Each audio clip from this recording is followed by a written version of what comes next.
Right, yo, so what up there, my beautiful and lovely gamers? My name is Jonal. Today we're talking about Ghost Dashing, something that has been requested and talked about a lot, and there's been some discussion in our Discord community, which I will link down in the description about this. So we will cover what is Ghost Dashing, the pros and cons, if you should learn it, a practice technique that you can run in the custom games, and also a alternative way of practicing in the same custom game that I think that everyone actually should check out. So definitely stay tuned for that. Now I'm leaving for Germany tomorrow-ish or the day after that. So I will be less active in our community server on Twitter and on the comment section, meaning that if are DMing me about anything like private coaching or so, don't be disappointed if I don't answer, since I will be gone. On top of that, the next video will be a Battlefield 1 video, so in case, as I talked about, I want to do like a couple of Overwatch videos, and then I want to do like one other game video just to keep the content varied, and also in case something happens to Overwatch, I don't want this channel to turn out like something like Lone Hawk, which essentially was Overwatch only. He swapped from Overwatch, all of a sudden his channel got almost no views, the community died. I don't want that to happen to this channel, therefore I greatly appreciate if you will check out the other games I'm also covering, and liking those or whatever, and just watching them and checking them out and giving feedback on them, to help the community grow and stabilize in case something ever happens to Overwatch. Now, let's just jump into this. This is Ghost Dashing. So, what is Ghost Dashing? Well, Ghost Dashing is essentially that you use your Swift Strike reset incredibly fast. That is what it is. So, for example, I will use my dash, and when I get a kill, well, dash is off cooldown, logically, you get a kill, whatever, it will get a reset. So Ghost Dashing is just that you do that really fast. So, for example, I last hit with my Swift Strike, and then immediately I press the dash button or shift on keyboard again, and I will immediately dash without the animation, whatever, there's no delay, nothing. This is incredibly difficult to pull off, it's incredibly high tier, and it does have some pros and cons. Logically, the pros are, and that's something that people don't seem to talk too much about. The pros is that since you do it so fast, right? Since you there's no animation time, you essentially your animation cancel, your dash and so on. Since there's no delay, no nothing, you will hit the target and then move away most likely before anyone can hit you with anything. So let's say that I dive a diva that is next to Brigitte. I won't get stunned, I won't get anti-ed by an nade, I won't get hit by any damage, meaning I can dive in to get a kill and move straight onto the next guy, right? A lot of the time used in a way, for example, if you have Dragon Blade, right? I see someone is one shot, you dash in, one hit them with the dash, then you immediately press the button again without an animation, so Ghost Dash away before you get stunned or hit by anything onto the next target, let's say the Mercy or whatever. And then you pull the Dragon Blade, you cut her once, she got in Swindle, then you do a standard dash, you cut her, kill her, and then you dash out, right? Or you can even use then another Ghost Dash to get to the next target, right? That's how you would normally like to do that, right? Because that way you don't trade DPS when you kill the diva, so you will be full HP or practically full HP, and can be continuing with the Dragon Blade longer into their backline, right? So that's where it's really beneficial and nice to do it. The problem with Ghost Dashing, which is that one, it's not that efficient. Like, it isn't. Like, it's nice that you can do it from time to time, but it's very inconsistent because you have to do it so fast that you don't have time to look. It's not like you can look and check if there's actually someone there, or look to check if you actually hit the guy. You can't do that, because if you do, then you won't do a Ghost Dash, then you would just do a really fast second dash, which is not the same. And that's what I find people to hang themselves up in. You can be very inconsistent by missing the dash, or hitting someone, or not having the full situation overview, because you just immediately are moving again, right?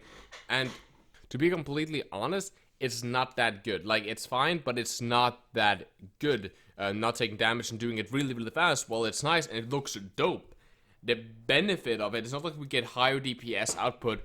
The animation for dash, like dashing, killing someone, looking, then dashing again, you can do that really fast without fucking up everything. So I don't find too many, what can I say, general benefits coming out of learning Ghost Dashing. Now, there are ways to practice it. I'm not saying that you shouldn't practice it, because practicing like this that I'm going to show now in custom game is a very good way for just generalizing your reaction time and your accuracy, so you kind of you can put this visual map in your head and then move, because that's what you have to do, right? Like if you want to go stage, you kind of just gotta know there is someone like 86.5 degrees to my left, someone is there, move the mouse straight on the guy and hit him, right? It's very good aim practice in theory, it's very good reaction time, and in general aggression training. So that's why I think that this training is really good. Now, so how do you do it? Well, it's quite easy. So what you want to do, you want to you want to turn on skirmish. As always, you want to turn down the respawn time scale to 0%. You also want to turn off, disable all health packs. That's just so that the bots can't walk into health pack and will group on health packs. You pick Volskaya. Volskaya is a great map for this, since it's nice and open and we want the bots to spread out nicely and evenly, and there won't be much cover to hide behind.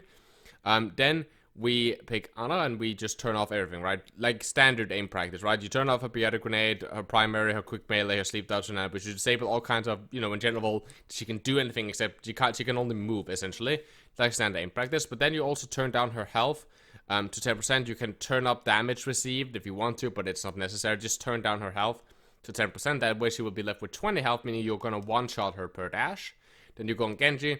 You turn his Swift Strike cooldown down to 30%, giving it a 3-second cooldown. You don't want to eradicate the cooldown, because that way you won't, there won't be any checks. Like if you fuck up the dash, you won't feel it because you have an infinite amount of dashes. Turn that to 30% gives you like 3 seconds, so you get to like reset over again. And then you just turn your ultimate generation or everything up to 500%, so you constantly get Dragon Blades, right? Because as I said, a lot of time when we do this, we want to like dash, dash, dash, and then pull out the Dragon Blade and then continue.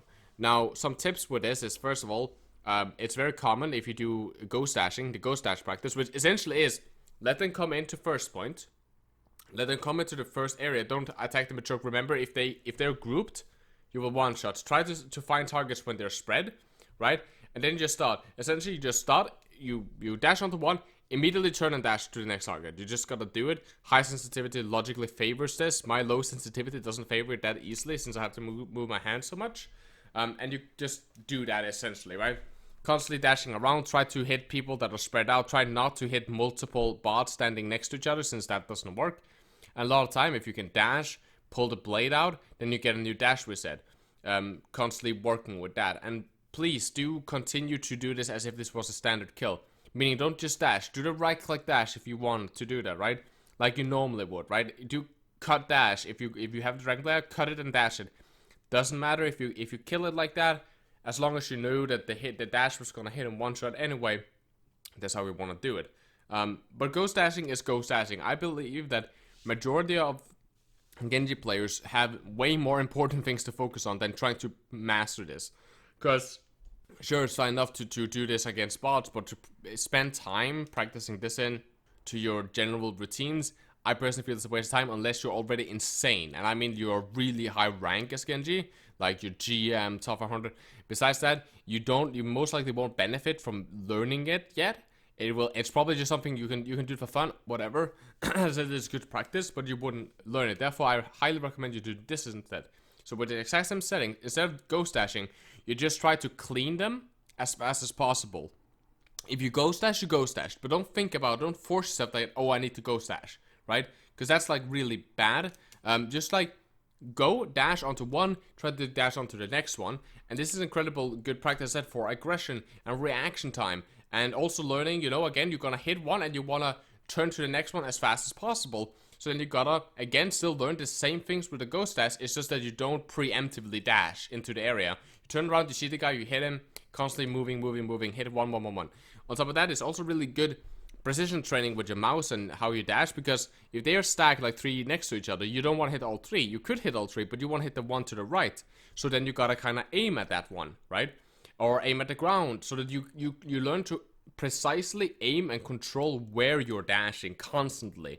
So it's good for your aggression and your reaction time, and learning how to really attack and move on to the next one, and chaining dashes, or not just chaining dashes on the kill, but chaining dashes as is, I want to hit that guy, and then I want to do like a 175 rotation and dive out to that high ground to be safe, or dive into this room where there's a health pack or something. Learning that is incredibly important, and is a really good practice tool. So doing this while watching Netflix, listening to music or whatever is incredibly good practice for just that. Just dashing around, trying to do as fast as possible. Start slow if you have to. Build up your speed, and if you ghost dash, you ghost dash. But that's just something that you shouldn't think about. That's just something that should happen if it happens.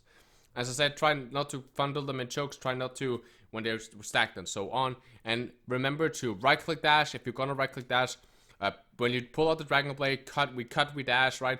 If you see on some of the footage, which had either been previously or whatever, when I Dragon Blade, you a lot of times see me, I cut, and then I dash, and then I rotate and cut again. So I try to, like, when I dash shortly into them, so that I'm still in range of my Dragon Blade, right? So that way, you know, you cut, you dash, and then you're still in range with the Dragon Blade, even though it was moving away from you, and then you can hit it again. So in a real match where you don't one-shot everything, right? You would hit the Ana with the blade, you would dash through the Ana, and then hit the Ana again with the blade, giving you the new dash that you can then chain on, right? So again, training realistically, focusing on making this difficult. It's very easy to make this, you know, to multi-wipe as fast as possible, but trying to make sure that every bot that dies has to be hit alone, singly, by one ability. So you dash individually all 6 bots, instead of dashing, you know, 2-3 bots that would only one ability, right? So you essentially want to burn 6 switch strikes constantly, right? And that's really the ghost dashing. I don't believe it's something that's very important to learn. I believe it's nice. I think it looks cool on montages, but there's a reason that a lot of professionals don't grind it, don't use it as frequently as you would see if it was a very big thing. I just think that the inconsistency of it, the risk of you missing a dash, and how inconsistent it can be, how risky it can be, and the amount of time you need to spend on mastering it, it's just not beneficial for a lot of people. But as always, guys, that is my opinion as a coach, as an analyst, as a guy that plays way too much Genji, and has peaked GM last season and so on. I would like to hear your opinions down in those comment section below. As always, guys, thank you guys for checking out the video that's coming up tomorrow. Highly appreciate the support. I love you guys very, very much. If you liked the video, then press like.